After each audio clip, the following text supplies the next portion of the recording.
live. Amazing. Hi, I'm Marty DeBerge. Welcome to a very special episode of Twitch.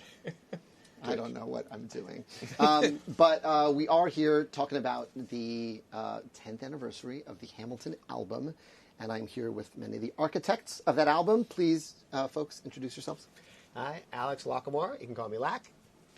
I'm Derek Lee. You can call me Derek. And I'm Tim Latham. You can just call me Tim. Tim missed the memo about no jackets.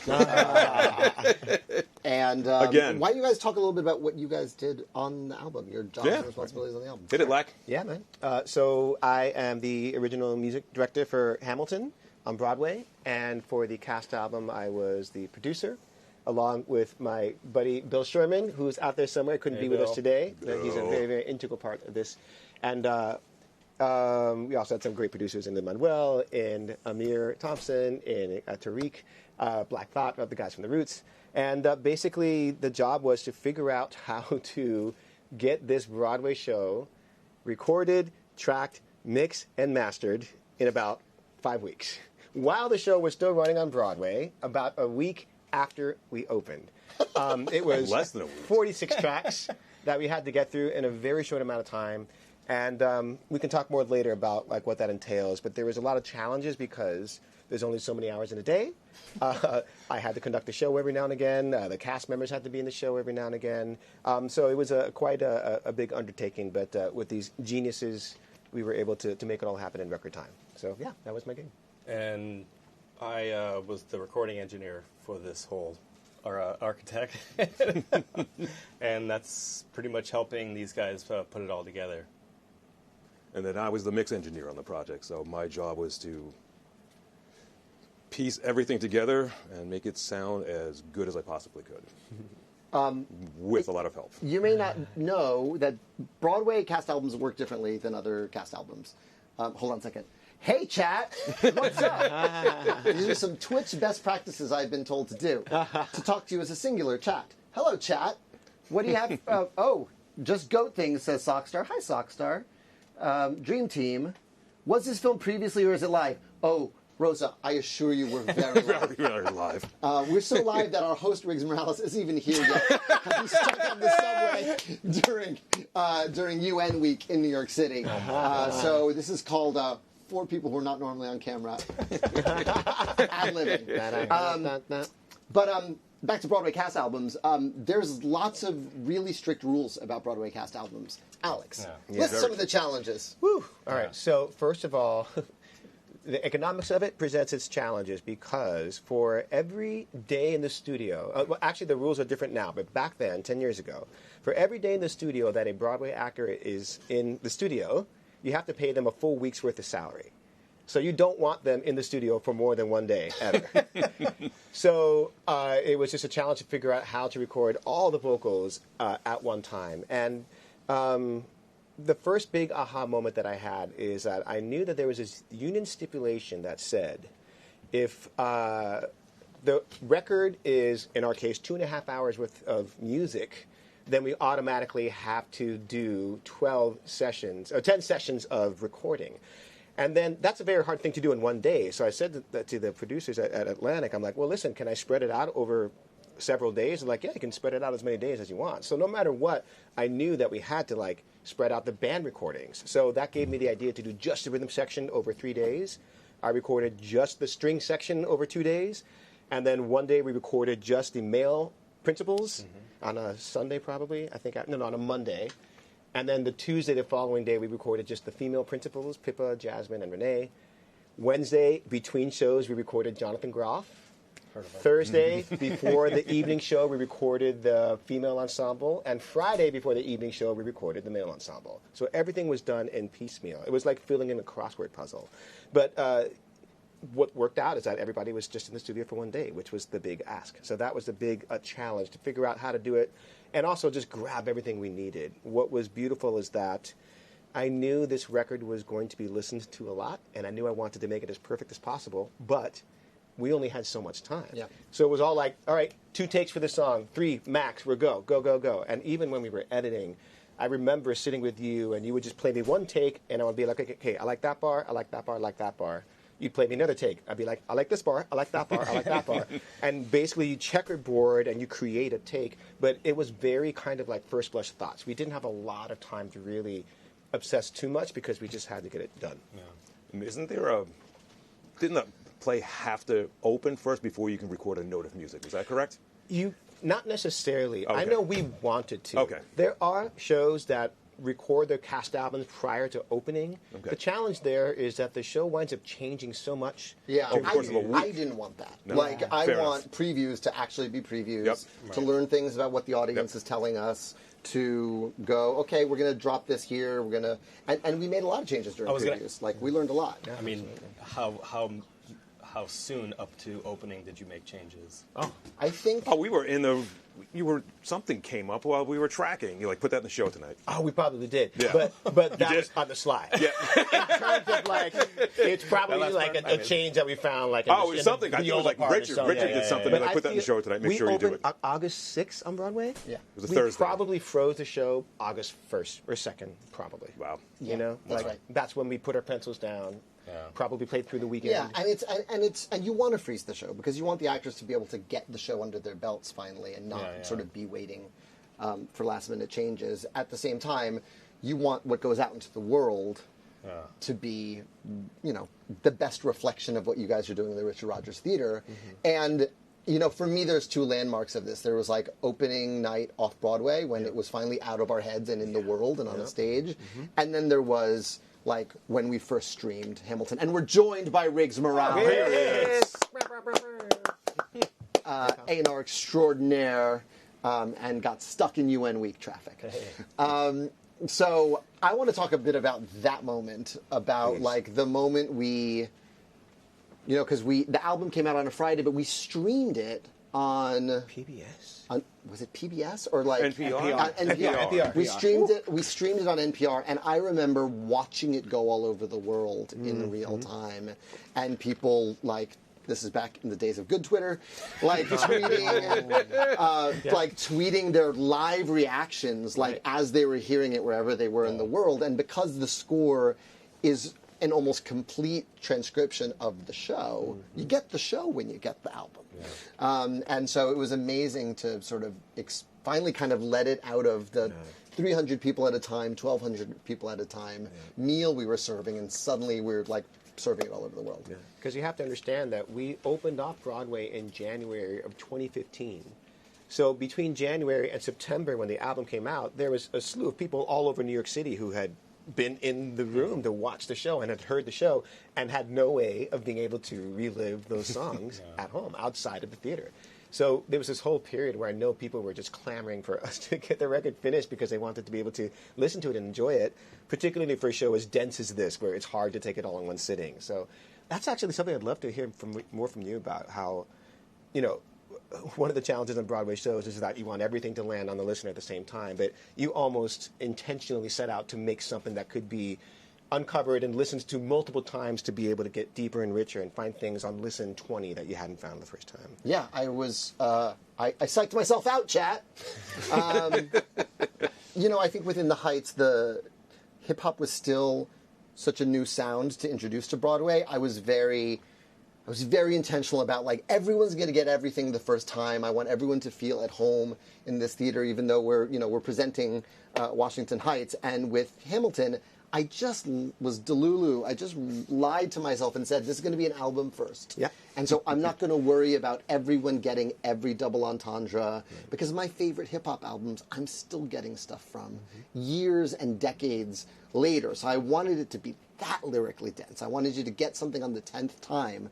And so I really just packed it. Like, I just packed the lyrics with as many allusions and double entendres and meanings as possible, and just trusted the audience. If they didn't get it the first time, they'll get it and I think it unintentionally kind of created really a lot of repeat customers and a lot of repeat listeners who are still finding things. I'm still seeing things in the show all these years. I went to go see Leslie in the show on Friday night, and I never noticed that Eliza witnesses Hamilton and Burr meeting for the first time. like Wait, what? from the wings, No. from the upper deck, and I was just like, Blanket Bueller! We say that so a lot, good. and we're always shaking our fists when we do it.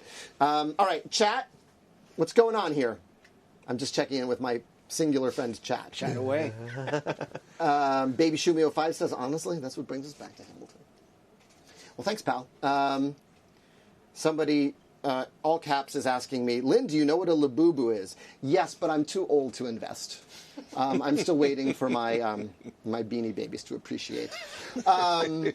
Riggs, I want you to talk about bringing Hamilton to Atlantic Records, because Atlantic did not have a history of cast albums prior to Hamilton. You were like a crazy prophet, screaming, this thing is going to be huge. Why doesn't anybody listen to me? And I want you to tell a little of that story to our new friend, Chat. Hey, chat. I'm Riggs Morales. I'm late, and I'm sweating, and I stink. I didn't realize it was UN activities taking place here, but it is also drenching, and it is just horrendous. It's those beautiful things that make this city so wonderful. So thank you, everyone, for your patience. Man, first of all, this is fantastic, because this is such a full circle moment in ways that we'll get into later on. But the start of this was, I was, I guess, the quote-unquote hip-hop guy within the Atlantic A&R ranks, right? And my good friend and former superior, Pete Gambar, it's like, Riggs, we need you in for this meeting. It's like, what is it? It's Lin-Manuel. You know Lin-Manuel? I was like, yeah, he's from the old neighborhood. So we've never met, but we've known about each other's works. My years of working with Eminem, some of the folks have influenced him, and of course he's the only human being that's done a musical about the neighborhood in the Heights. So you just don't know what to expect. And quite honestly, as an A&R, I like to lean a little bit on the left side, a little unconventional, as long as it doesn't go over people's heads. So in comes Lin, and he starts pitching us on the Hamilton mixtape. Right. Ah. It's like, so who's Hamilton? You know, I might have cut class that day. Like, you know, I know who he is, but I initially thought you were talking about George Hamilton. I'm like, why on earth would you write a play about like, George you know, Hamilton? What the So it was like, okay, cool. I'm open. I'm listening. I'm like, can we hear the music? He sends a few demos over, and you really don't get that. You hear the potential of it. You hear how he's really like dipping and diving from a lyrical standpoint in a way that I quite honestly did not expect from the Broadway folks, For sure. right? For sure. So he's like, why don't you come see the show? It's like, sure, but this was a dress rehearsal. It wasn't up. It wasn't at the public just yet. Wait, was it? I don't think so. It was everybody was in the maybe. room, and it was A just reading, like, probably, yeah. yeah, Okay. it was a reading. It was certainly a reading. And I'm going in there with expectations like, all right, cool. I'm expecting, you know, jazz hands. No, please, can we see more of Riggs' impression of Broadway? Yes. This is what I was expecting. I'm like, okay, cool. Let's see.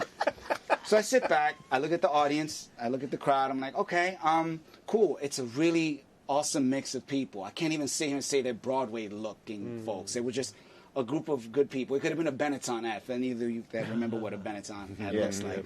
And within the first few bars, the first song, dun, dun, dun, dun, dun, dun, how does the bastard, ooh, curses. Like, there's a curse in this. And the way the lyrics and the music started unraveling, for me, just wasn't Broadway, at least what I've been accustomed to Broadway. Again, I might be a novice, but I know the Wickeds, the Lion Kings, and the pretty popular ones. I just got reintroduced to Phantom of the Opera, our boy here. And I took Riggs to Masquerade, y'all. We chased that Phantom up and down Lee's old art shop. It was amazing. It was amazing. It was quite amazing. Another level. So I'm listening to this, and I'm just like, wait, this is bars. This is like hip hop, like this is bars, this is flow, and I'm just like, I start looking around like, are y'all hearing this shit? Like, am I the only one losing my shit? Sorry, I'm not sure if we're allowed to curse, chat, but Chat, we're old late. friends at this point. okay, cool. So I'm like, this is fantastic, and as it continues on, Satisfied, this song, My Shot, and it just comes to unravel like, I cannot believe this is happening. There's no fucking way that this is happening in front of me in real time, because expectations when it comes to Broadway from the hip-hop constituent is very like, we've never really gotten along too well. We've tried to do some things, we tried to date, but it wasn't really, you know, our thing. It didn't mesh. Here comes this thing, and you just hear all the influences influences. I'm like, is that Biggie? Yeah. Wait, is that Pun? Is that M? Is that? And it was just like, holy shit, I need to leave, but I can't because it's still going on. I need to leave and get back to Atlantic and let these folks know that we have to do this deal. All right? We have to do this. We have to figure this out. I leave. I don't know if there was a second act because I left during the first act. Ran down the street. He just found out Hamilton dies, y'all. Like, he didn't know how it ended. Run back and look like this, like profusely, disgusting, sweating. And I'm like, we have to do this. We have to figure this out. We have to, the play, the musical, we'll get into the play versus musical term in a second, but we have to do this. It's the most amazing thing I've ever seen. And no matter how much enthusiasm this professional A&R / talent scout / whatever you want to call it is coming in with, there's this slight hesitancy, like, because cast albums, quite honestly, don't sell. They're not considered good business, right? It's hard. And at the time, I was just about to have a child, and this is where music education Riggs was just like, best case scenario, we sell a couple of albums, right? Great. We make our money back, whatever you want to call it. Worst case scenario, at least 1 or 2 kids, such as the chat out there, will listen to this and get introduced to musicals, rap, R&B, and all these things, because to me, it's just audio art. It was just beautiful. Yeah, there was some folks performing, but what was coming Can I out, see some more Broadway Riggs, please? okay, there was folks performing, but this was What the fuck Broadway shows did you see before Hamilton? don't let me get up. I can get up. Cats. I saw cats. I was like, so I'm like, we need to do this. And man, the conversations between the biz folks and the creative folks was tense, because it was just like, no, this doesn't make any sense. We are not paying this much money, even if it was $2. Wow. We are not paying this much money for this particular deal. And it was just like, all right, well, you guys talk about it amongst yourselves, and we'll figure it out. And But I think I'm sure that got easier after the off-Broadway run, because after the off-Broadway we'll get into listen. was such a crazy. I mean, what happened off-Broadway? We had our first preview of Hamilton. It came in at 3 hours and 12 minutes. We had a couple of those songs that the internet still yells at me, why didn't you include it? But the thing happened that never happens with Broadway shows, which is that everyone, or happens once every 20 years, which is everyone who left told everyone they knew about the show. So a month in, it's just crazy lines for cancellation tickets. It's weird getting into the building. It was a sensation. It was like an out-and-out sensation. That's before we recorded the album. Yeah, that's amazing. Yeah, but meanwhile, we're dragging our feet, trying to get this done before. This all took place, by the way, before it hit the public. I was the only one that was privy to this thing that everyone is about to see. Interesting. What happens? Start making the rounds. It hits the preview. It hits the public. Now everyone, it's pretty evident once you see it. We need in on this. So now we have to compete with others. Who are the others? You had, story labels like Nonsuch, small little labels that historically have put out cast albums, right? Yep. You have the folks at Columbia, which had Salam Remy, who is not only one of the more renowned rap producers in history, but it was on Lin's wish list, For sure. one of the 3. Yep. He's running A&R at Columbia. Who else? Warner. Who's at Warner? Mike Elizondo, who was number 2 on Lin's wish list of folks to collaborate with for this mixtape. And it's just like, all right, you guys are killing me here. And fortunately, man, the suggestion was made to connect.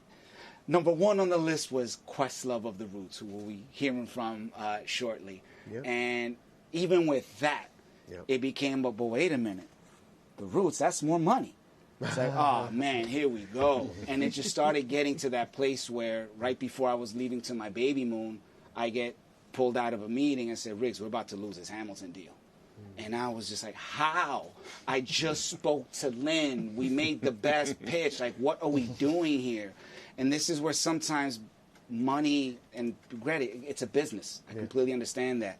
But money's not everything in this particular case. So do we have access to the Pro Tools? Yeah. Who's the clicker? Who's able to do the...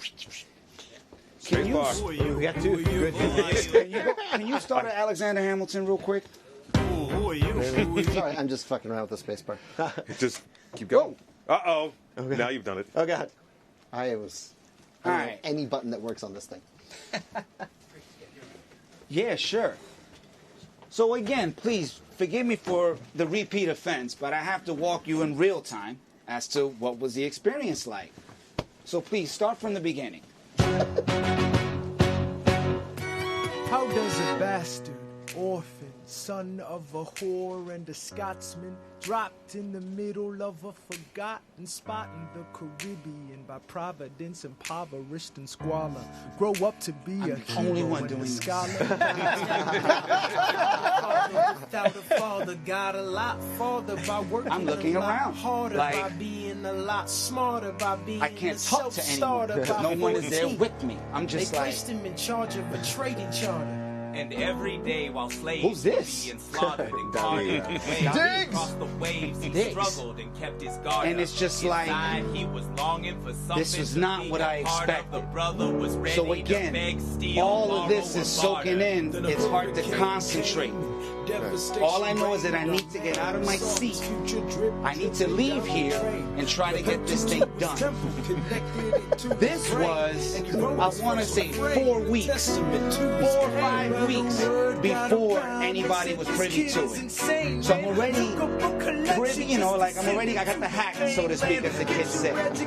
Don't forget from whence you came, and the world's gonna know your name. Like, these are all- What's your name, man? Alexander Hamilton.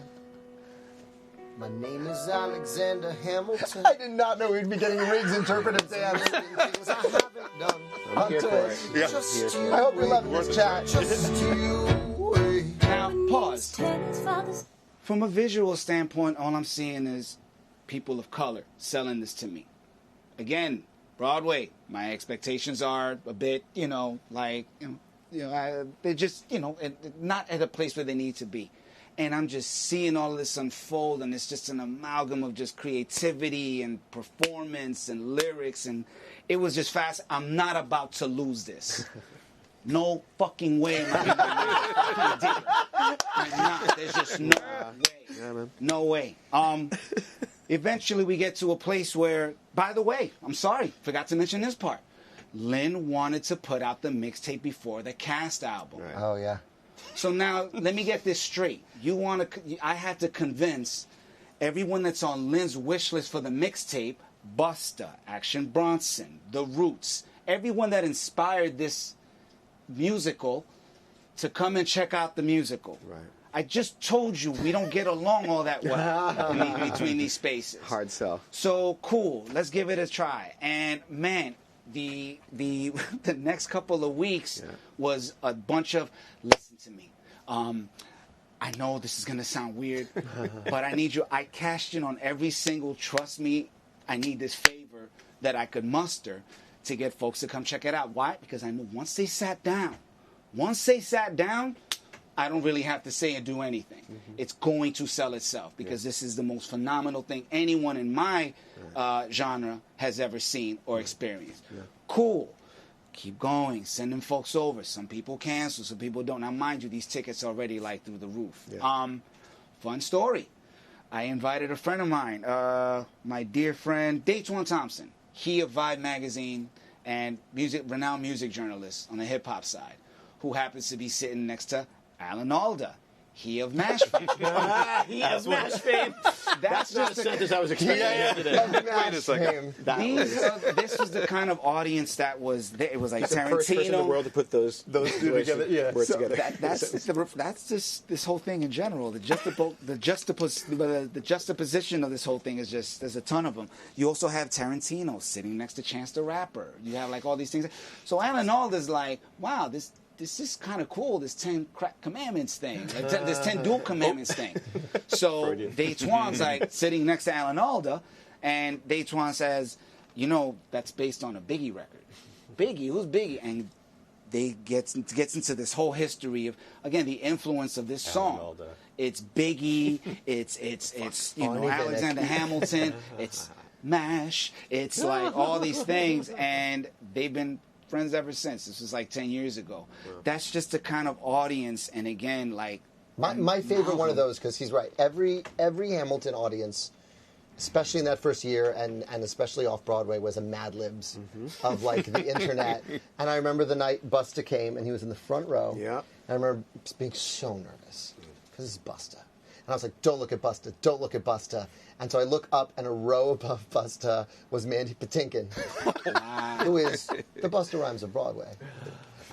He of Princess Bride. He of Princess Bride and Yentl. And so I was like, okay, don't look at Mandy Patinkin. Don't look at Mandy Patinkin. Look over here, Salman Rushdie. That's all one night at Hamilton. Yeah. So every night was like that, where it just, the word got out, and it was really crazy. All right, wait, hold on. We got to check in with chat, man. Go because for it. It's Sorry, Chat. wonderful putting you in front of a crowd. No. And you still got all that subway energy. I do. I do. Showtime! There it is. But I'm going to... Chat, do you have questions for me? Are you getting one of the vinyls, Lynn? Yeah, I'm getting one of the vinyls. So we released the... we're releasing a 10 Shots album, which is just like, it's sort of a greatest hits album, because we really wanted to do stuff at different price points. Like, 46 songs costs a certain amount, and then here's like the cheaper option, but there's lots of crazy different colors. I think I'm getting the Angelica album, Chad. Have I tried Dubai Chocolate? I have not, but you asked a lot of times, so I really felt obliged to answer. Chat. Hello, Lynn. I'm Tylee. Could you sing a little bit for us? Oh, now it's moving really fast, chat. I didn't even get to finish the question. Let's see. What was the most complicated song to make? Can I ask the, like, design, mixing? What was the most... Because that's a question that has different answers depending on what stage of the song. You know, there's the longest it took to write, and then there's also the longest it took to, like, mix. The last 40 seconds of my shot. The last 40 seconds of my shot. Yeah. Excruciating. Because it was so good and so dense to get every note, every syllable from everybody in that section heard. Right. That was... But it was also one of the first ones you did. Yeah. So you that's true. probably didn't really have a template quite yet. So Not you're still quite yet. kind of finding your way, I think. I would have thought nonstop would be harder than... I was going to say that just for like the crossword puzzle of it all. I mean, like, I've seen Well, Chat yes. trying to sing all the parts at once. Sorry, Chat, but I've seen you. With the mirrors. History has its body. You must That was, probably that was definitely harder. Yeah. That was definitely harder. Nonstop? Nonstop, yeah. Nonstop. And just because Nonstop. it's like an escalator ride from the first note to the end, so you have to start kind of quiet, and it was to leave enough room to build to that last moment. So Yeah. it's like a 6.5 minute escalator ride, and to get to those last like 30 or 40 seconds, it was just... Derek, same question. I was going to say nonstop. Yeah. For that, for the the crossword of it all, of trying to like make sure that we have everybody recorded, making sure everybody's there, and getting the best performance with only having that small amount of time. Lacamoire, rewind to the arranging of this of these songs. What was the hardest song to arrange? Schuyler Sisters. I often talk about that one. Wow. Schuyler Sisters was actually very different off Broadway. Do you remember how different it was? Yeah, it sounded like Get Lucky.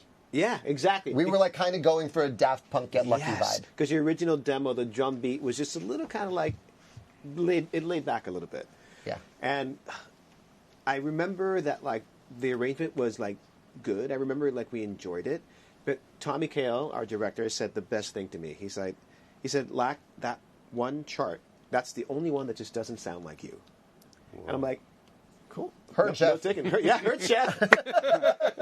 And then I think what happened was, there a couple things happened. Number one, I started stumbling upon some videos of Jasmine, Pippa, and Renee backstage having fun and harmonizing and singing like for their own enjoyment.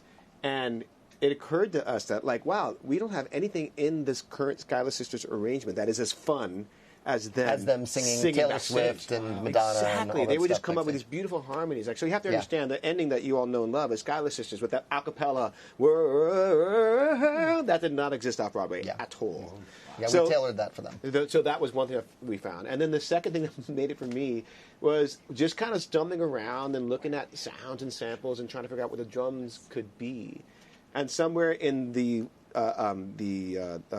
samples that Battery had, I found a sample that made me so happy, and it was like an old school Beastie Boys, like a horn thing that just made me so happy. Yeah.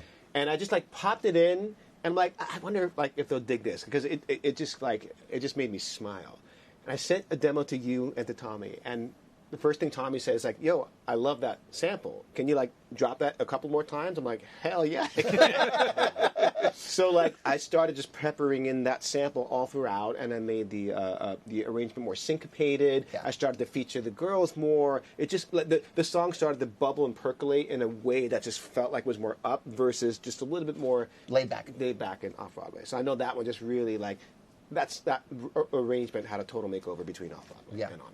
Guys, I'm not sure if this has been addressed, but I have to interject here, and out of curiosity, hopefully on behalf of the chat, how do we get from demo to there to what the end result is? Because most of us have heard what Lin's demos sound like, but then... I'm sorry for that, by the way. I'm sorry that you've heard what most demos sound like. It won't happen again. How long is that process, though? Is it 2 weeks, a week? Is it you immediately writing, sending it off to LAC? How does that work? It varies, man. Like, it depends how much time they have. Each one's different, and you know, I think it's evolved too, because I think that with sort of the more like I'm someone who writes on programs. Like I have my keyboard connected to my with Bring It On, it was GarageBand. Yeah. With Hamilton. Actually, no, with Bring It On, I graduated to Logic. Yes. And then I wrote all of Hamilton using the Logic program. Yep. And Logic really freed me to do a lot more arranging than I did on Heights by a lot. Dude. Like, you know, with Heights, it was a lot of Lac and Bill interpreting like really rough demos. And then with Hamilton, I was able and there's things that really got literally translated from the demo. My favorite is Wood Door Squeak 3, which is a sound effect in GarageBand and Logic, and it's this door that goes, and it's something I use to punctuate the downbeat in my Hamilton demo. Yep. It's just like, done, me on piano, bum, ba-da-ba-bum, bum, bum, And when we went to perform at the White House, I was like, I really like the sound of that, but I don't know how to do that live. And so Alex just played the tones that the door squeak makes. Doo-doo-doom-doom. And it's Door Squeak 3.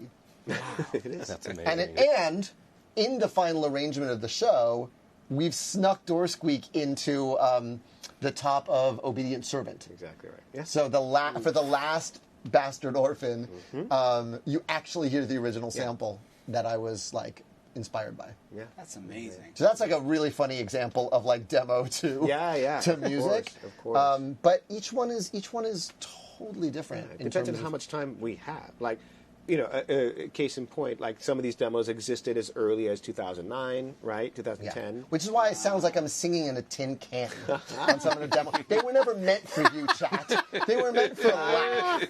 Get off my ass. Was there a fast one that comes to mind? Like the end of the show.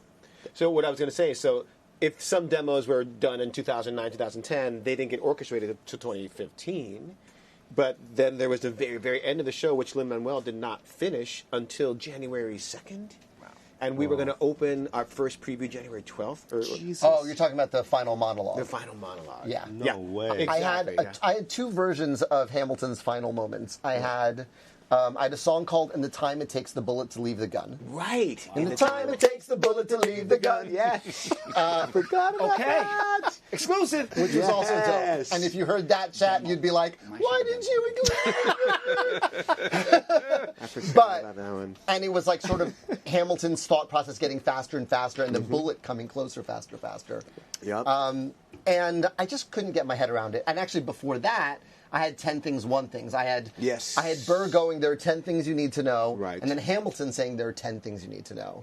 But the problem with that was I never want the audience to know what's coming.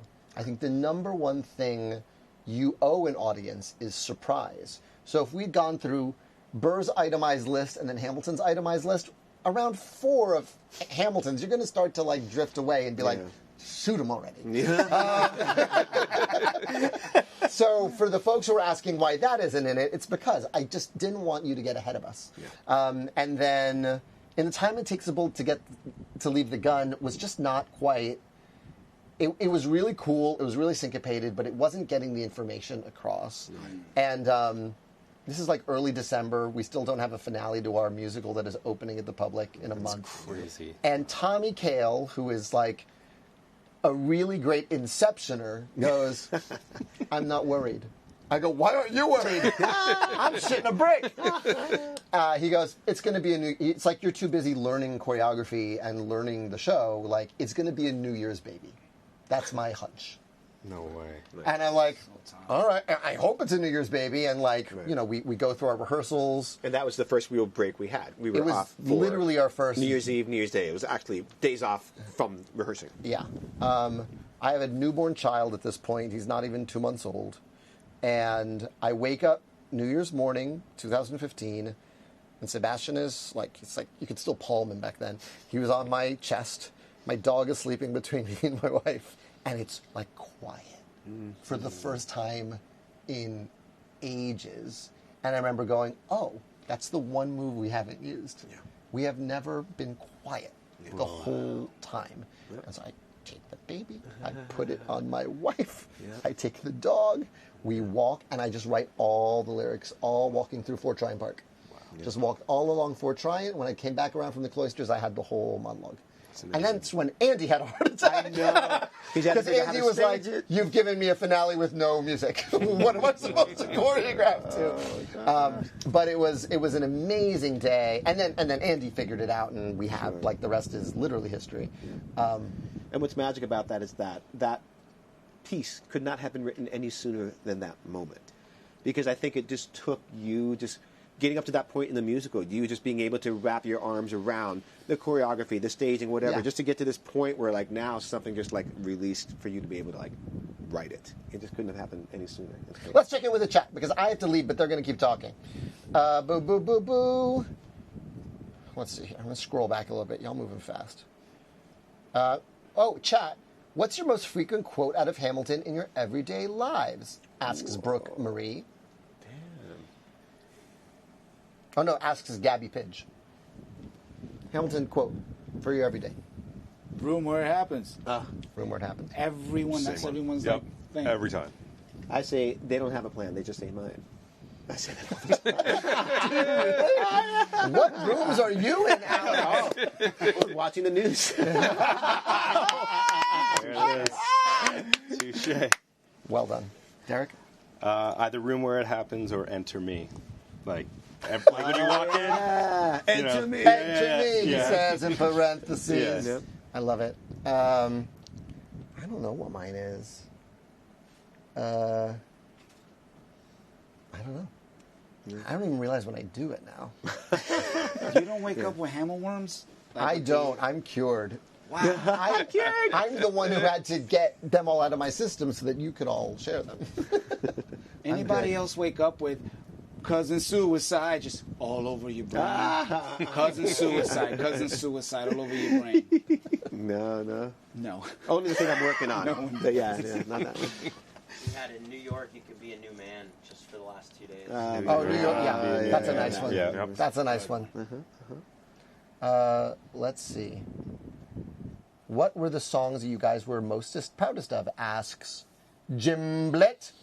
2 M's.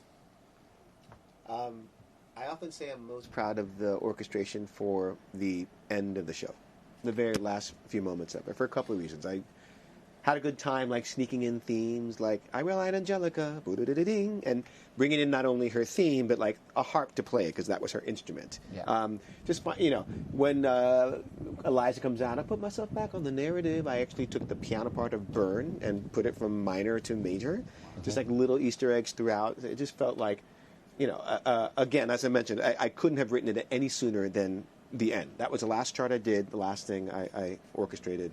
But I also just love that at the very end, just trying to figure out how to end the show. And much like you said, we hadn't tried silence. I was like, you know what? We hadn't tried unison. Everyone on one single note. Like, just what could that chord be with everybody singing? Right. And just to be able to just end on one single unison note, I'm like, that's it. That's how the show ends. So I remember kind of being really happy with that light bulb moment. Wow. Yeah. They're sending us into the other room. Okay. So let's go. Let's do it. Vamos. Vamos a jugar. Twitch, it's hard to understand, but even the bosses have bosses. And we're being sent into this room right now. This is where we recorded a lot of stuff. This is where we recorded the table for the thing. For the, okay, sure. I'm John Lawrence and the place to be. What other questions do you have here? By the way, there's so many cameras here, chat. This is like, I thought it was going to be like a camera on top of a computer. But we are in a, where would you like us? Okay. Oh, come on, Lack. I feel comfortable here, so I'm sitting here. Lack is going to sit where he figured out who he was in high school. In front of the piano. And now enjoy a bottle of bread for the next 10 minutes. See you, chat. Well, the song I was going to say I'm proudest of is probably "Wait for It." In terms of tattoos alone, that's probably the song that resonates with people the most beyond the show. I've seen countless "Wait for It's." I am inimitable. I am an original. That's the one that people have put in their pocket and sort of, I think, hold very close to their hearts. And I'm very grateful to have provided that. I'm grateful I got the song in the first place, and I'm grateful it means so much to so many people. All right, I'm going to hand this off to Lack because I have to go. But thank you, chat. Thank you, Twitch. This was a very fun and very camera-heavy first experience on Twitch. The next time when it's just me on my phone on the A train, it's going to be very different. I love you, Baba. Let's see some. Enjoy talking all things Hamilton on the Twitch. No. I did not bring my reading glasses, so I cannot see anything. So okay, Tim Riggs, take over the chat. Riggs, get in here. Or Riggs or someone just read. I'm going to need binoculars. Okay, wow. Okay, wow, folks are just moving. Wow, here we go. Let's see. Bye, Lin Slim. From Has Monk. Love you, Lin. A lot of buys. Lack, man. One of the things that I think that we want to take full advantage of is, quite honestly, and this is, of course, to Tim and to Derek, I want to give you your flowers, man. And that's why, like, from an outsider's perspective, just to be able to get from demo to, like, the end product, nothing less than stellar and fascinating. You, I think it'd be great if you could take us through a little bit of a medley of I don't know, it's like 40 songs. If you can give us 39, that'd be great. Oh my God! But no, please, like, where does your soul take you when you get on that piano and you just like chat? In fact, we'll do that. Room in where the it meantime, happens. Come on. Hey, chat. Is there anything you want to hear, Lack? Cook on? There it is.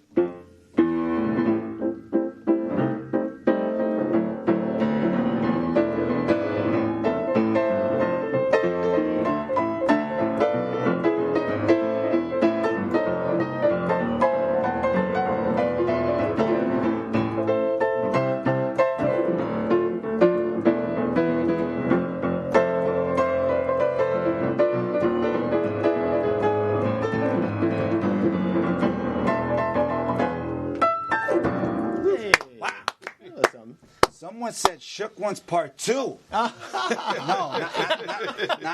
today, guys. Piano. Not today. That was amazing. Someone asked Nonstop. Oh, sure.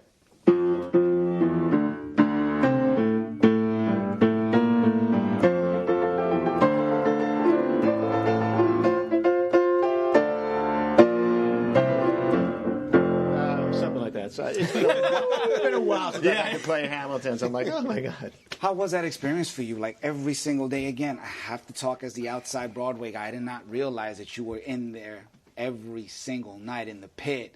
I had to take off quite a few shows. I mean, there's definitely some moments, I know you guys will remember, where we were just in a groove. Yep. And instead of being like, okay, I got to leave because it's 7 o'clock, I got to get to the show, I'm like, I had to call Kurt, my associate, and be like, Kurt, can you do the show tonight? We're in a groove. We have to finish this record.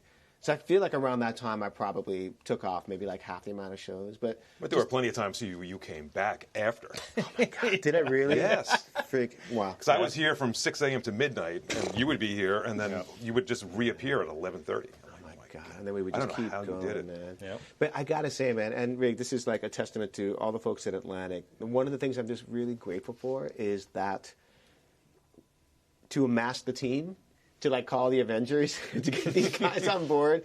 Like that was such an important piece of the puzzle. And also just knowing that you had our backs the whole time as well. Man, it was so. It was, you know, we didn't have start to finish. Start to finish, there was nothing to worry about. We never paused. We never had to slow down. There was no second guessing anything. Yeah.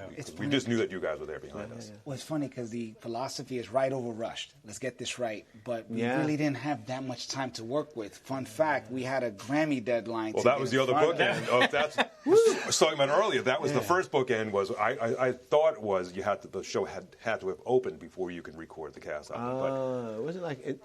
But so that one we figured out. But the other bookend was submission for the Grammys had to be done, and I think we did it. We the day, got that day. If I'm not mistaken, when did the album come out, Rick? September 25th? Today. 25th, today. Wow, unbelievable. So I would say like we had to submit it for the Grammy. Like it had to have been released on September 25th to make the September 30th deadline or something like that. Yeah. And because, as we mentioned, the show hadn't opened until August, the amount of time to, because you can't finish mastering the record on September 24th and release it September 25th. But we did. But We were. I guess so. Because we released digitally first? Well, there was one day, I guess there was, not a day, just listening to it for quality control here, and that was it. I mean, I think we finished mastering, and then it was pretty much... Well, then maybe it was. Yeah. And what we haven't talked about, folks, is that actually the rooms that we're hanging in now is actually where a lot of the mixing and then the editing happened. We tracked at what is now Power Station at Berkeley. Back then it was called Avatar. And it was a place that we all felt really comfortable in. And Derek engineered every single session, I would say. Yeah, everyone at Power Station and everyone here, Yeah, exactly. So. And we did all the rhythm section in Studio A and started the strings down there for like maybe one session and then moved up to Studio C. Yeah. And did the strings and all the vocals in Studio C. And Chat, just to give you some perspective, mixing a record takes about a day or 2 or 3, depending on the feedback that you get. Please remind folks how many records we had to mix within this small amount of time. 46. Only 46. Cool. That in itself is unconventional. What was that like? I'm sorry. Walk us through that. Well, that was part of the pre-production meetings. Yes. We had everything going for us. Everything. The writing, arranging, musicianship, support of the label. The only thing we had going against us was the clock. So I looked at Alex. I'm like, I said, hours. I'm like, dude, we have one problem. I said, it's a math problem. Like, how on earth are we going to do this? I still have the Excel spreadsheet that you made for the tracking days. Wow. The tracking days were literally timed in like 10 to 15 minute blocks. Yeah. So traditionally, what would happen is I would get everything to start mixing after everything is recorded. Right. But there was just no possible way that could happen. So we came up with this sort of method of working that we really weren't sure of because we had never done it before. And your colleague Craig Rosen asked me, he's like, "Are you going to be able to do this?" Yeah. And I said, "Do you want the answer or do you want the honest answer?" He goes, "Well, give me the honest answer." I said, "I don't know." Wow. So what I did is I was at Avatar for the setup and the first day of recording, and I left with the hard drive of the rhythm section. And I started working Day one of rhythm section. Day one of the rhythm section. That's right. So I started mixing. With no vocals. No vocals, no strings. No I had, and I didn't know the music well enough. I had no idea what was coming. Yeah. So it's kind of almost not mixing without a net, but I had to come up with a sort of a template that I would be able to sort of apply to all the songs as we went through. And that template sort of changed over the first week or so. And then there were a couple of times where I would get all the vocals in, and I was just like, "Ooh, I got to kind of not start over," but it's like, "Wow, I really have to work this in there." And others just kind of fell into place, but it was a very unusual way of working. Like we had never done anything like that before. What you just reminded me of, Tim, and I completely forgot about this. We had conversations about potentially having two mixers. Two mixers, yeah. Because I remember thinking, man, there's no way how? that this could actually happen. And we talked about some names, and there was a storied person who could help us. But at the time, I remember they didn't work in the box. So trying to go back and forth with mixes was going to. And one of the ideas was possibly, okay, somebody mixes the rhythm section, the other person mixes the vocal section. Right. I'm just like, well, that's. I know. Yeah, on paper maybe, but in reality, it's never going to happen. But honestly, Tim, it was you having the courage to say, I could do this. I'll do it myself. Yeah. I mean, you said you've laid it out. I'm going to do and this. only because of your support, too, because I didn't know what was coming. I was like, "Alex, are we going to make the deadline?" He's like, "We're going to make it." I'm like, "Okay, are you sure?" I'm like, "Yep." we wouldn't make it. So, and I remember this is what I remember happening in the process. So as Tim mentioned, he would start kind of mixing right away. But once things were laid down, Derek and I were living in this room here with Bill Sherman. And the three of us would just be editing vocals, editing vocals, editing vocals. Band 2. and Band 2. And whenever we got something to a point that was ready to send to Tim, we'd send it to you. So we were just like, it was conveyor belt style. It really was.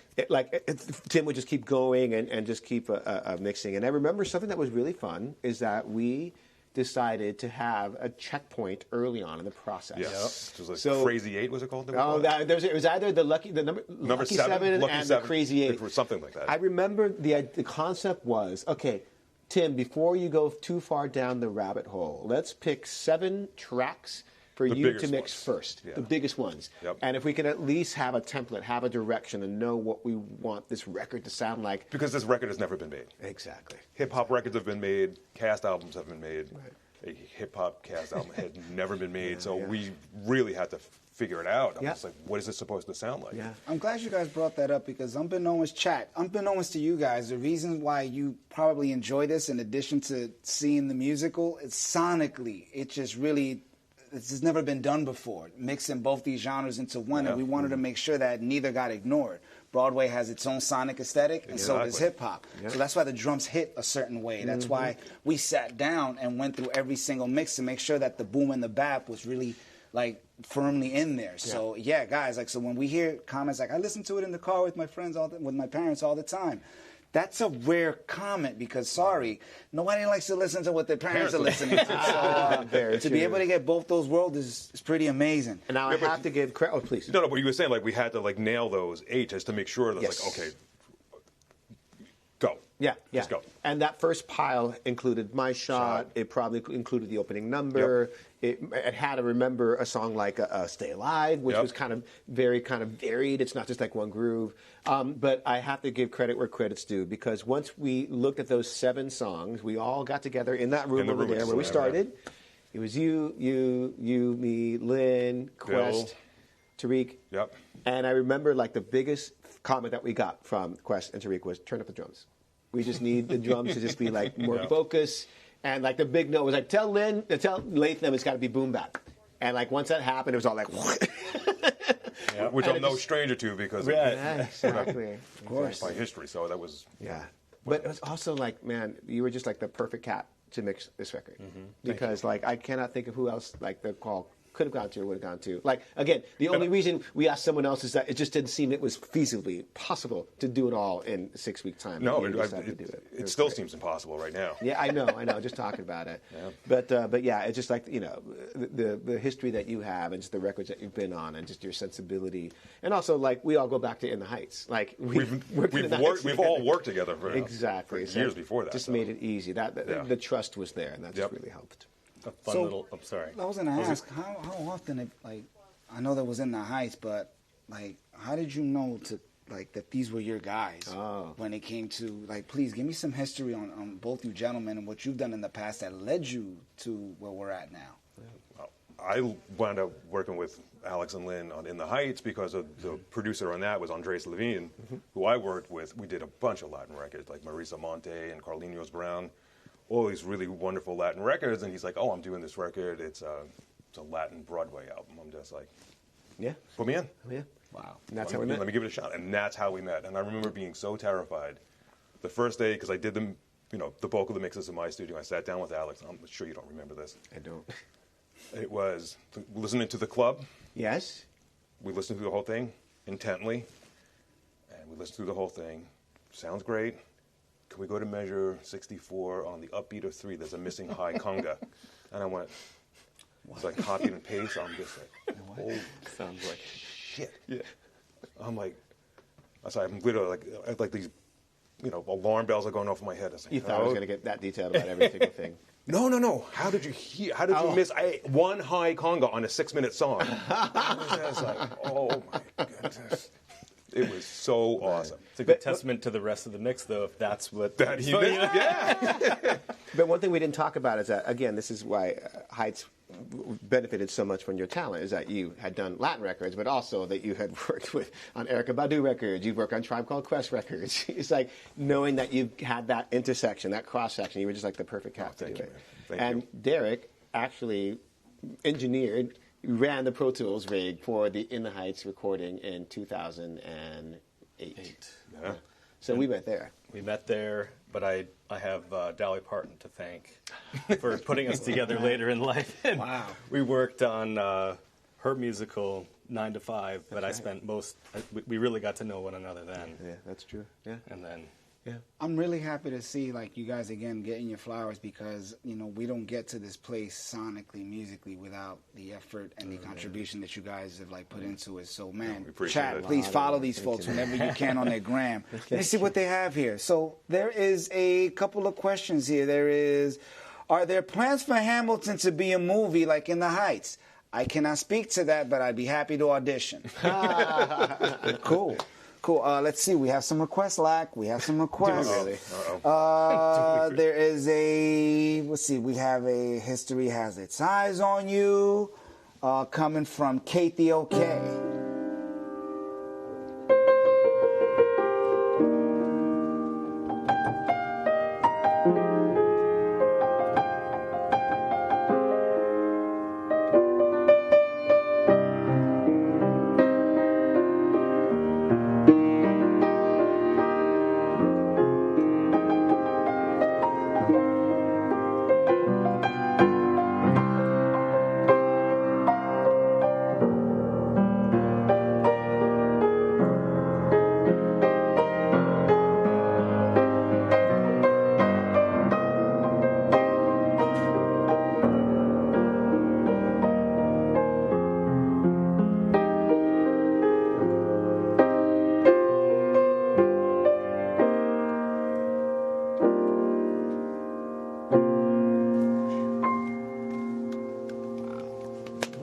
Chat, clap, chat, clap, chat, clap, chat, clap. So, guys, let's see what else we have here. We have Lac. You can play all day for me. Easy. Let's see. Say no to this or burn. Can we get a burn? Sure. Like, you're going to be here for like 39 hours. I was going to say...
jazz cocktail piano renditions of Hamilton So songs. we have an Hamilton instrumental available. But who wants to hear a Lac version? Strictly pianos, acoustic, wedding vibes. Oh, you can pick any album you want. Hold too. up a second.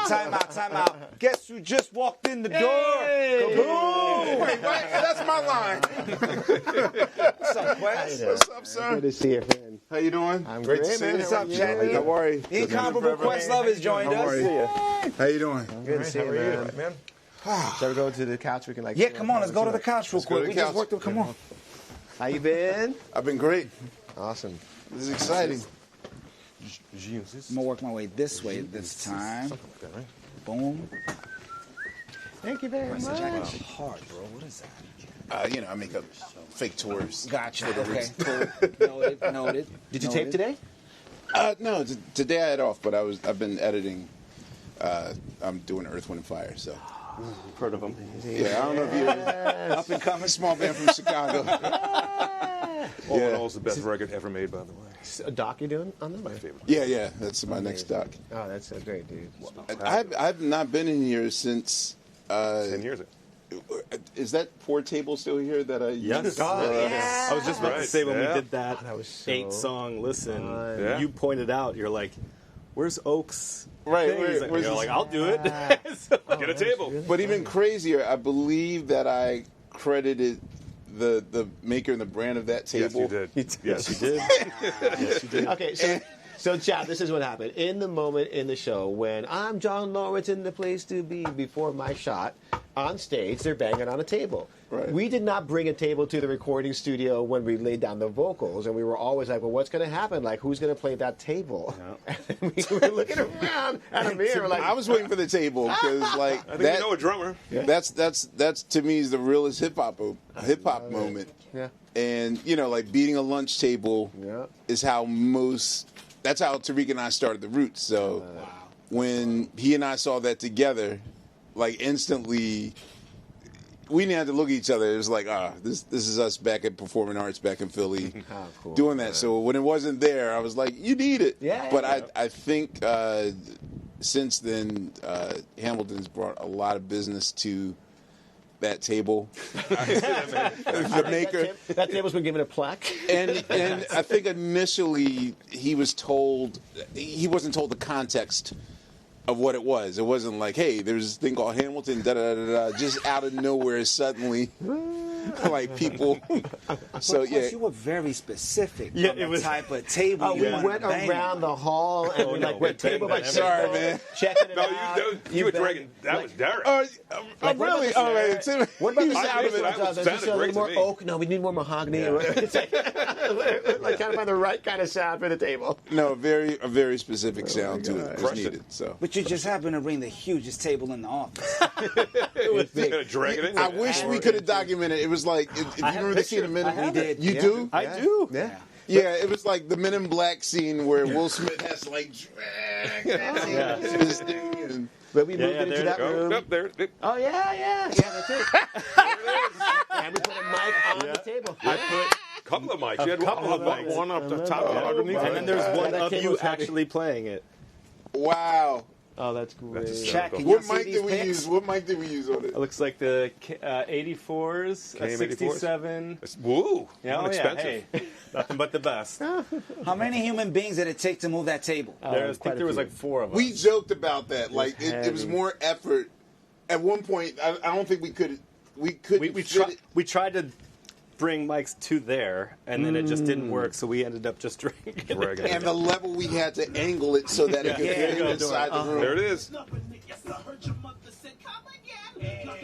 We recorded this? I guess so. You were filming. I did, sorry. Nice. I had to. Nice. That's awesome. I mean, They said, it's hold not on, the every chat day. is saying, can we get Quest mic fixed? It's cracking. Oh. Ooh. Can we fix this man's mic? There's a lot of gems being folks expressed on it? here. I love your host your host voice. Oh, you weren't here in the beginning. It was bad. Chat, did you guys get to see the table? The infamous banging table. Yes, Libby Hearn. I think it's. Foxy Mo, Riggs is the chat angel. There we go. Thank you. You are. Appreciate you. I don't know what that means, but I'll take it. You have a future in hosting. I'm useless. Yes, that table was neat. Yes, Dr. Rock. So, Quest, early on we were talking about how just what musicals and hip hop. How this project accidentally fell into my life. Do you guys even know the story? I've told you, like, maybe personally, but you realize that my version of the story is the most accidental tourist. If you're old enough to know Mr. Magoo reference, like I accidentally wound up here not knowing. Please share with the chat.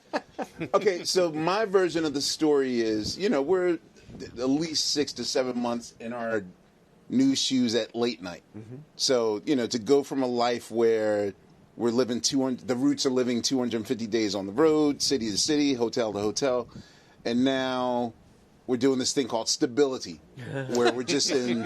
What's that like? In one, right. But, I mean, for the first year, it's odd, like, to not have an itinerary, to not get up at 4 a.m. for a lobby call, all those things. And so we had, okay, so this is fresh off of John Ridley's Oscar win for 12 Years a Slave. And we get word that he wants to meet with us, the Roots, to talk about this Broadway project he has, right? So I will say that this is the one and maybe the last time where me being routinely late to things paid off in spades. So I get to this meeting 20 minutes late. So already Black Thought's there, my two managers are there, a couple people, like I'm in a room with 9 people discussing. John Ridley's like, you know, he's a whiteboard up and he's explaining everything. You know, I just sneak in the room and try to act like I've been there the whole time. Like, oh, yes, do this a lot. And so the meeting ends and Ridley hands a manila envelope to one of my managers. And I later found out there's, you know, tickets and paperwork inside. And so after the show, my manager's like, all right, so you and Tariq are going to go to the public play and here are your tickets. And I'm just like, what's this? He's like, I don't know, Hamilton. So you're going to see that. So I'm under the impression that whatever thing that John Ridley from 12 Years a Slave is cooking up is what I'm about to go see, right? So I get to the public theater, and instantly, Hamilton grabs you in the first 3 minutes because already you're like, wait a minute, I know this audience don't know all these references to, like I'm already hearing 4 references that only hip-hop heads know. And in front of me is Lauren Michaels, so I know he doesn't know what a Mobb Deep is.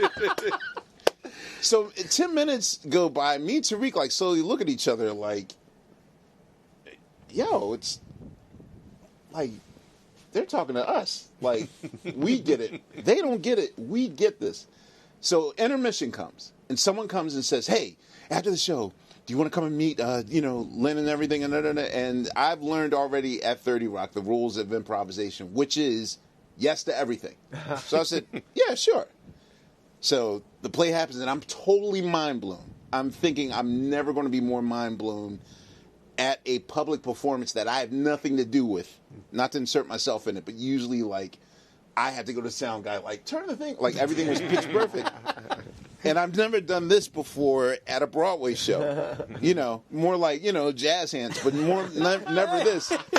Never this. Guys! Man. So when I get backstage, Callback. and you already know, like, how excitable Lin is with everything and all that stuff.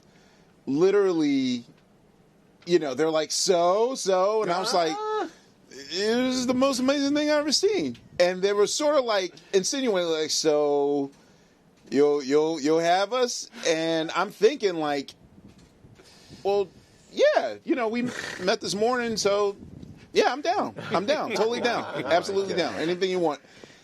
So I go home, and, I have a lot of managers, and I'm asleep, and I hear the sound of, when your phone's on vibrate, Sure. but you hear it in your dreams. And when your managers are calling you like 6 in the morning, like something's wrong. Like the last time I got this phone call, I was in trouble. And literally, they were like, did you agree to helm an entire project and da-da-da-da-da-da-da? And I was like, yeah, the play thing we were talking about yesterday, right? And they're like, wait, what are you talking about? And I'm like, well, what are you talking? So it was like a whole who's on first day. And then they were like, no, you idiot. John Ridley just wanted us to see Hamilton to get inspiration so you can work on his project.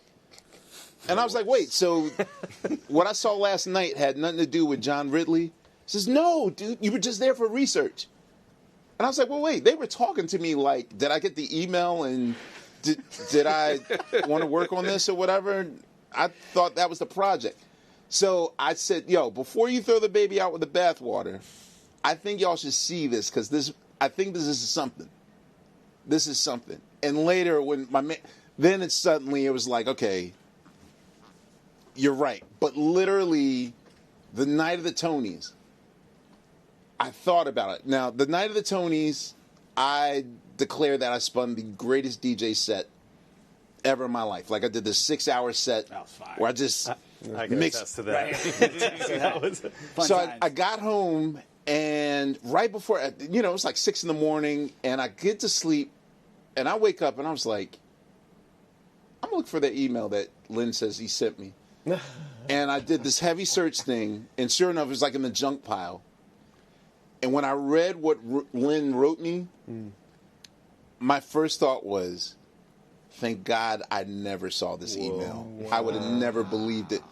Because there's no way you're going to convince me that a hip-hop rendering of how our nation was formed and founded was ever going to work. Like, I saw what beating that the Tupac play went through and all that stuff, and I was like, no. So I read that email, and it was just like, this is the best accident I've ever gotten into in my life. Wow. So. I remember when Alex was explaining it to me, we were working on Bring It On. It's like, you're not going to believe Lin's next thing. I'm just like, what is it? It's like, Hamilton. I'm like, Hamilton what? I'm like, Hamilton. I'm like, George Hamilton, like the guy with the tan? Right. He's like, no. Like, 11. no, Alexander Hamilton. The guy who shot Burr. And he explains it to me, it's like, it's hip-hop, it's a period piece, but it's hip-hop, and it's Broadway. And I said, I don't mean this as an insult, but this sounds like a punchline. And he's like, but it's like, knowing Lin, though, I can't wait for it. The only way to, I experienced it in the most pure way because I had zero idea of what I was in cold. Yeah, so it's almost, and even once I got involved and the insane amount of tickets I purchased for people just to experience it. Yeah. Like, this is probably the only project that I've never. I'm world famous for my hyperbolic description is of, yo, it's the greatest thing since. And I did nothing. I just basically this is the only thing I undersold just so that they could be happy with me in the end. So Quest. About an hour and a half ago, I was walking the chat through the experience of being a hip-hop head and being told about this musical. Yeah. And by the way, it's not a play. It's a musical. Mm-hmm. And it's something that we in the hip-hop space, it's a play, that's all we know. But there is a difference between a play and a musical. Yeah, yes. I did not know this. And my apologies for the 2 years of calling it a play. Well, at no point do you guys break into dialogue. So, and at no point do you break into song either. That part. And so, yes, it's the purest musical ever. And we just finished walking through, us as hip-hop heads and just being able to see this for the first time. You're expecting jazz hands. You're expecting all these. Actually, there are no expectations, but because the expectations from previous attempts just were not met. So, full today years old moment, I get the call from your manager, Sean. Mm-hmm. And that's where we were figuring out how to get you guys to go see the show, which was in motion. And he was like, hey, Sean, is everything cool? We're in.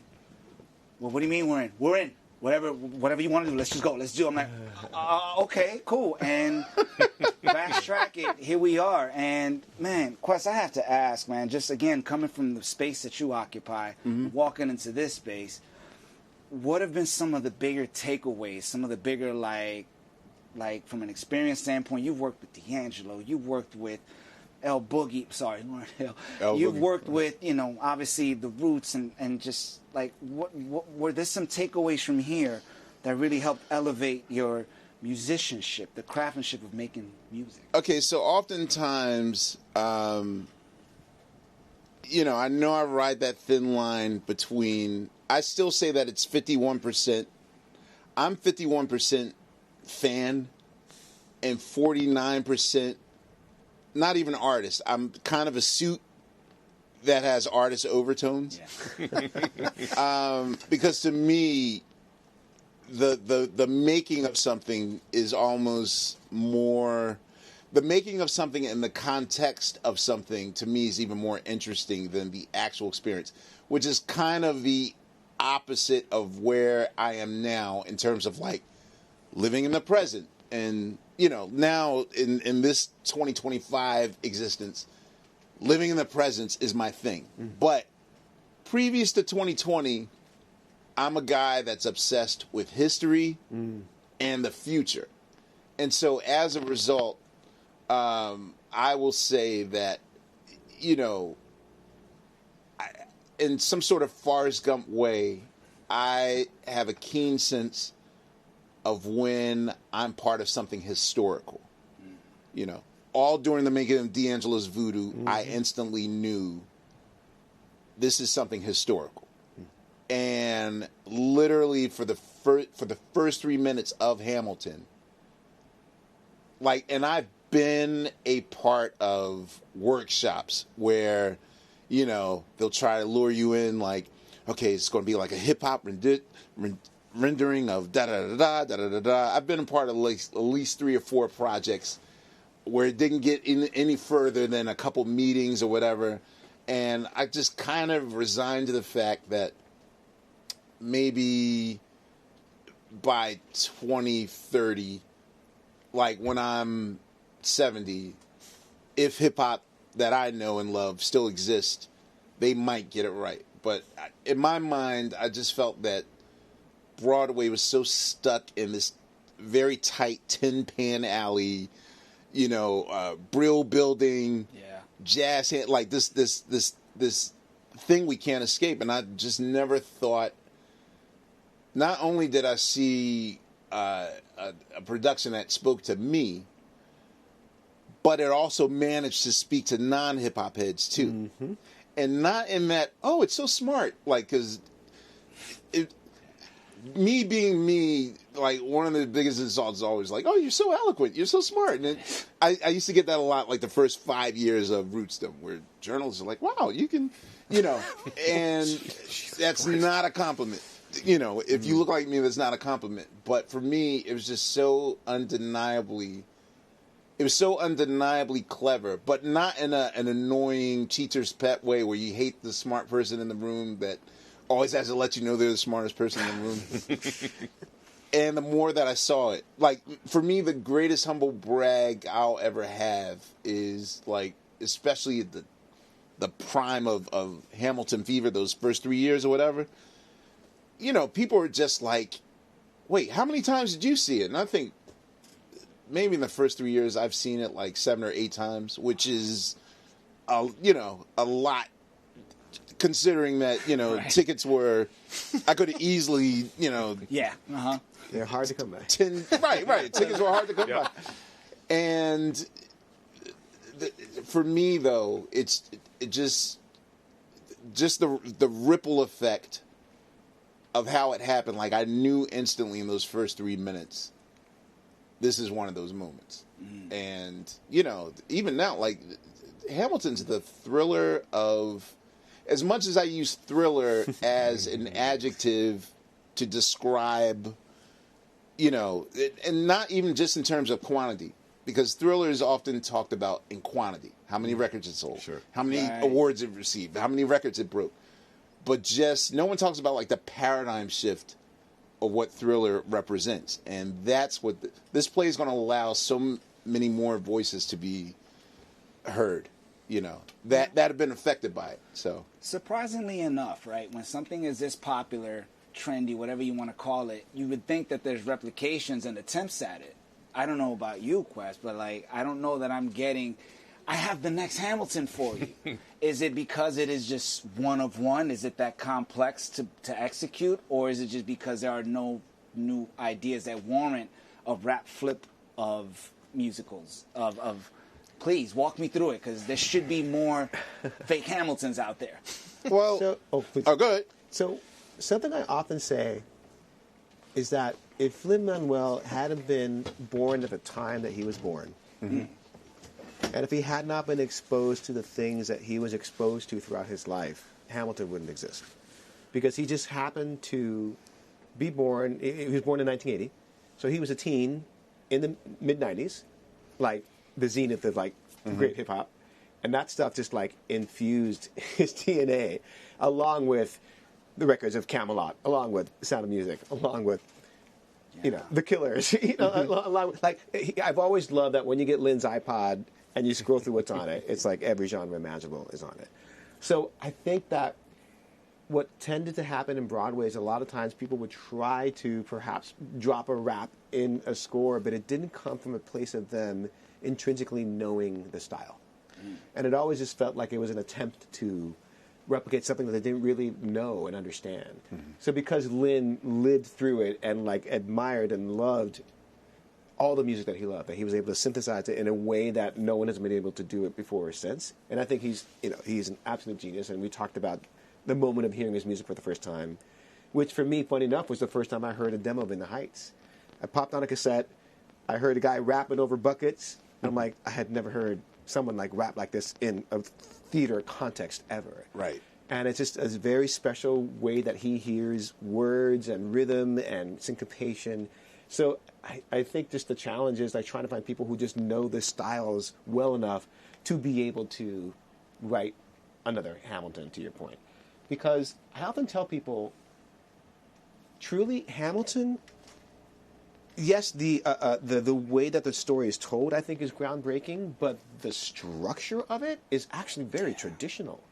It is very, like, it's got an I Want song. It's got a beginning, a middle, and an end. You know, there's a lot about it that really nods its head to, like, the structure of how Broadway shows happen. It's just the vocabulary hadn't been done before. He's speaking in a way that we haven't heard it before. So, until we get someone who's able to synthesize that music and in a way that that timeline is starting to shift a little bit, so it'll be hard to find that. I think. I think also, to everyone's credit, Hamilton is probably one of the last major, I don't want to say the word risk because it sounds so dangerous. Hamilton is probably the perfect example of an act of faith. Like, we live in a time now, especially with me in these new shoes that I'm wearing as a storyteller, like the insane amount of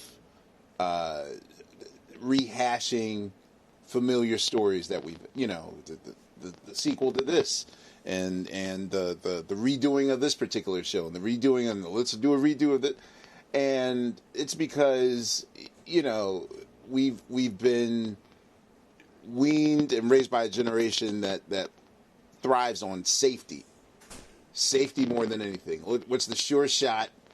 Absolutely no risk involved, and sometimes you just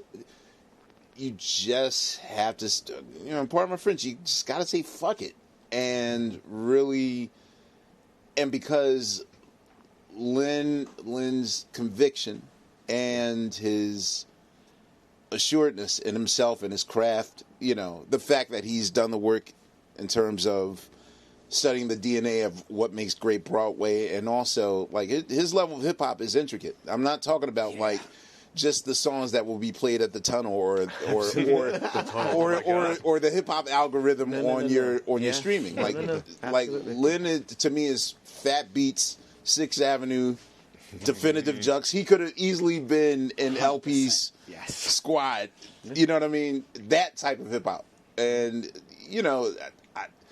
that to me is what I hope the takeaway. Now that, okay, we're in our 10s now, but when we get to our 20s, all of the 13-year-olds, the 11, the 12, the 13-year-olds that seen Hamilton, into 2015, that are, now approaching, like, he's going to Andrew Lloyd Webber in hopefully 20 creators that will spark seeds and grow. So that to me is like, if anything, we should take more artistic risks, Going back to what I was saying earlier about the best worst case scenario ever was, best case scenario, we sell some records. Worst case scenario, it's going to influence a child or someone to try their version of Hamilton. Quest, I have to ask, as they fix your mic, is there any particular callback on the hip-hop side that struck you when you first heard when you first heard Hamilton? Because there's so many references, but were any that you were like, oh?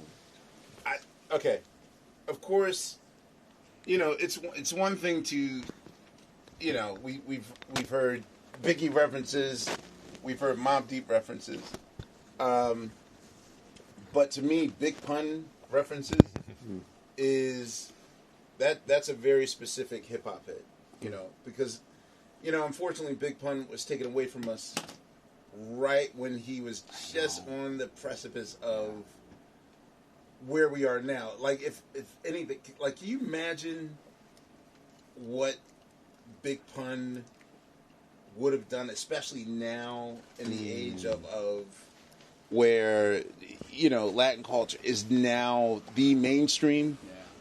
Like, dude, you could totally see, like,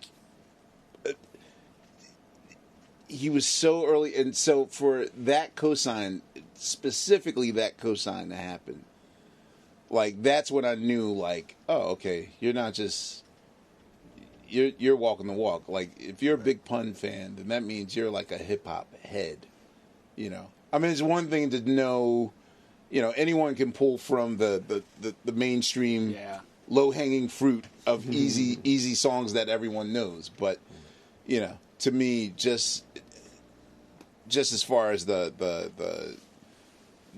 battles, like the cabinet battles. The cabinet battles. Yeah, like, just there's so many inside references in there, and to talk to those heads after the fact, because some of them will come on Fallon or whatever, and they'll be like, "Yo, dog, like, I ain't never seen a Broadway play before. Like, that was my first one." So, like, for that to be their first it speaks volumes as well.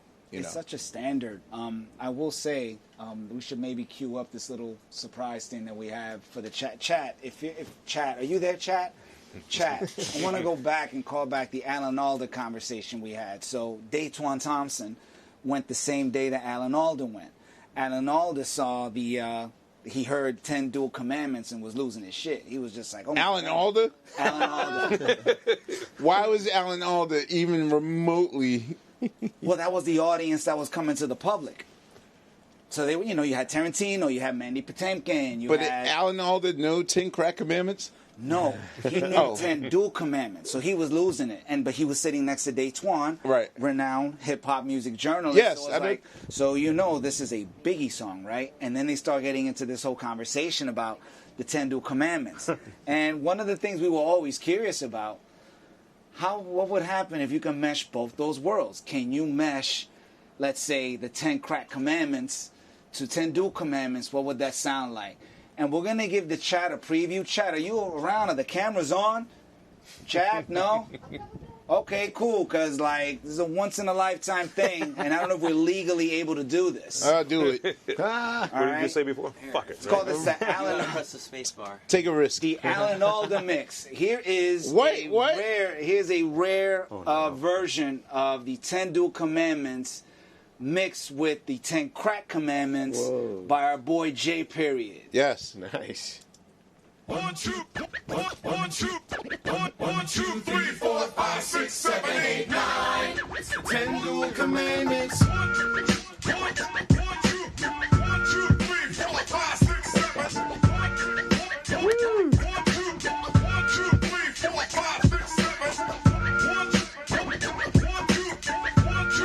4, 5, 6, 7. 1, 2, 3, 4, 5, 6, 7, 8, 9. It's the 10 Dual Commandments. The challenge, demand satisfaction. If they apologize, no need for further action. Number 2. If they don't, grab a friend, that's your second. Your lieutenant, when there's reckoning to be reckoned. Number 3. Have your seconds meet face to face. Negotiate a peace. Or negotiate a time and place. This is commonplace, especially for recruits. Most disputes die and no one shoots. Number 4. If they don't reach a peace, that's alright. Time to get some pistols and the doctor on site. You pay them in advance, you treat them with civility. You have them turn around so he can have deniability. Number 5. Go before the sun is in the sky. Pick a place to die where it's high and dry. Number 6. Leave a note for Nice. your king and tell them where you've been. Pray that hell or heaven lets you in. Confess your sins, ready for the moment of adrenaline. When you finally face your opponent. Number 8. Your last chance to negotiate. Stand in your second, see if they can set the record straight. Alexander. Aaron Burr, sir. Cool. There's lawyers on the chat. Can I get that? Absolutely. Absolutely. I want to DJ that. So yeah, man. Believe it or not, y'all, chat. Despite the success that this has had on the hip hop side, it is still one of those things where we still you still have to convince folks, because it's a lot of the thinking rap constituents are the ones that have gone to see it, but their impression of Hamilton is, of course, jazz hands and what have you. So a lot of these callbacks, a lot of these references, it's not until they actually sit down and watch it. One of the biggest compliments that we got was from Eminem. Eminem came by and he was just like, so let me get this straight. You guys don't stop. Like, no one stops. Like, yeah, no, there's no dialogue. Mind you, and Queston speak to this, hip-hop rappers punch. They punch in. They don't just do one quick verse. It's just a lot of punching. And here you have a whole cast of folks dialoguing through rap. Again, so unprecedented. So unprecedented. That's a question I had. Like, at what point, and I guess I should have, all these years of knowing you guys have never asked this, at what point did you guys realize that we're never going to break into dialogue, into a speaking? Is there any dialogue that doesn't have music on it? In our early versions, after Lin had already written maybe 12 songs or so, right, we actually had a workshop where we had a first act with dialogue break. Wow. And we'd sing a song, and then we'd have lines of dialogue, do another song, and have the lines of dialogue. And we worked with a playwright. And at the end of that, no disrespect to the playwright, he did great, but we just felt that anytime we weren't in music, the piece just felt earthbound in a way that it just felt more elevated when we were in song. And then at that moment, Lin decided, you're right, this can't be with regular dialogue. It all has to be sung through, like Les Mis, or like an opera or whatever. And that was the deciding factor. But we did actually try it, and it just didn't feel right. And so, is there a completed draft of, like, a director's cut of Hamilton? I bet you somewhere on my hard drive. I would, to me, on the 20th anniversary, I want you guys with scripts in hand to just present the very Hamilton draft. I know. But it was a bold move to be able to say, you know what, it's all just going to be music, like beginning to end, because it's like 2.5 hours of straight music. First act's an hour and 10. Second act's an hour and 10. It's just straight through. No, it doesn't. I had the pleasure of recently attending the 10-year anniversary show. It was my first time seeing it and hearing it with a different cast. And it was still as striking. In fact, to Lin's earlier point, like some classic rap albums, you go back and you hear things that you didn't hear before. Oh, yeah. And, I find that I go through that with Reasonable Doubt from Hov. That's an album that I continue to go back like, wow, he said that. This is, mind you, an album that came out 20 plus years ago. Any questions from the chat real quick while we have these folks here before we land this plane? I had something that we could maybe show you. Have the thing. So exclusive. Well, actually, it's not exclusive because it was on Twitter a long time ago. So do you remember somewhere along the mix process that we got so tired because we were probably on track 35 out of 46, tagging each other? Wake up! Oh my God! It was so tense and intense. But there was a night that we were able to blow off some steam, and we played some REO Speedwagon with you on drums. It was really funny. Oh! This is here in Atlantic. And that's Bill Sherman. There's Bill. We were just tired. We just needed to blow off some steam. And I just got on the piano and started playing a song that I love from my youth. Derek's filming. All of a sudden, Amir's like, wait, what's going on? What's happening? What's happening? We're like, oh, is he getting behind the drum set? Yes, he's getting behind the drum set.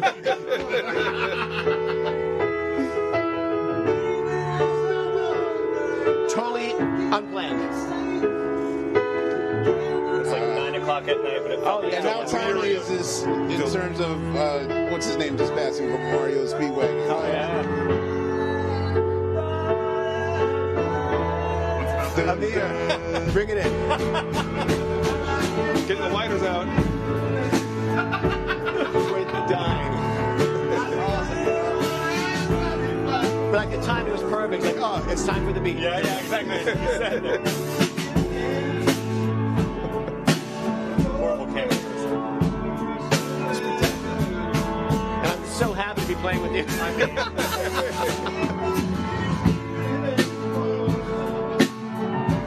Wow. I forgot about this. Love the mallet on the hi-hat, bro. Yeah, I was about to say. Nice touch. Like, I'm not even using real sticks. No. Yeah.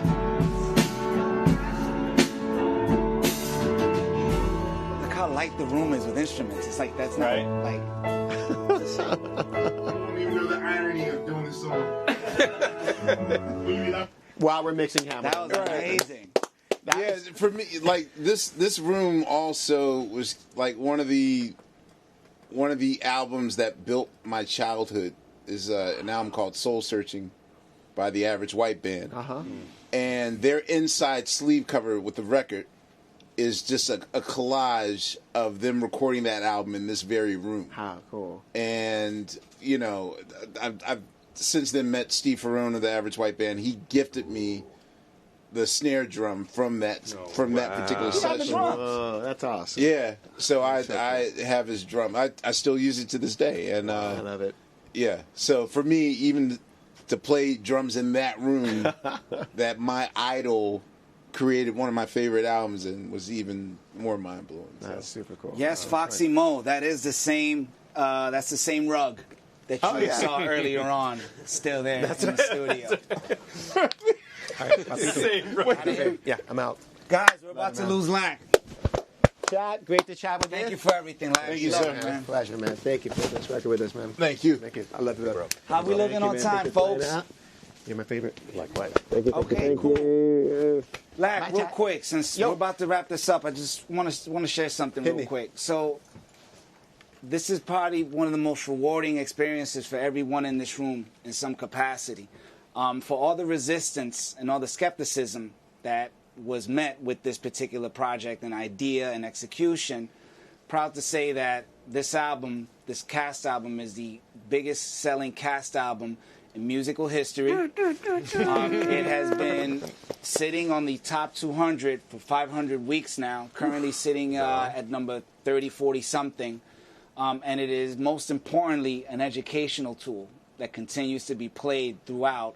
You can argue that more people have heard, at 60 billion streams, more people have heard the album than seen the musical. And we want to thank you for that. We want to thank everyone in this room for that.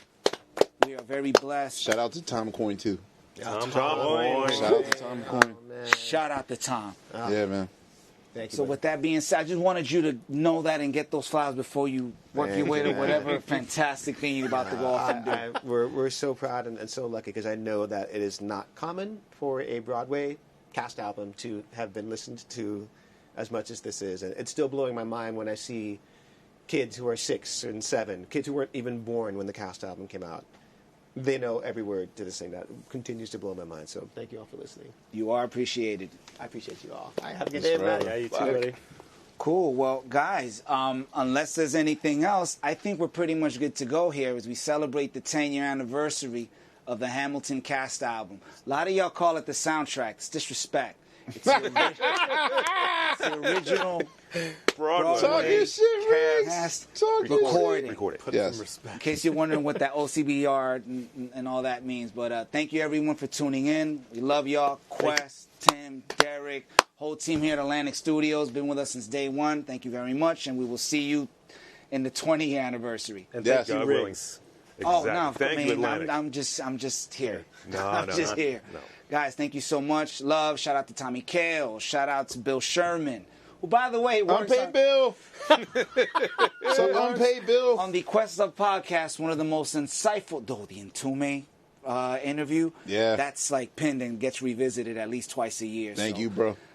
Please keep supporting. Love y'all. And shout out to everyone. And bye. Jazz hands. Jet set.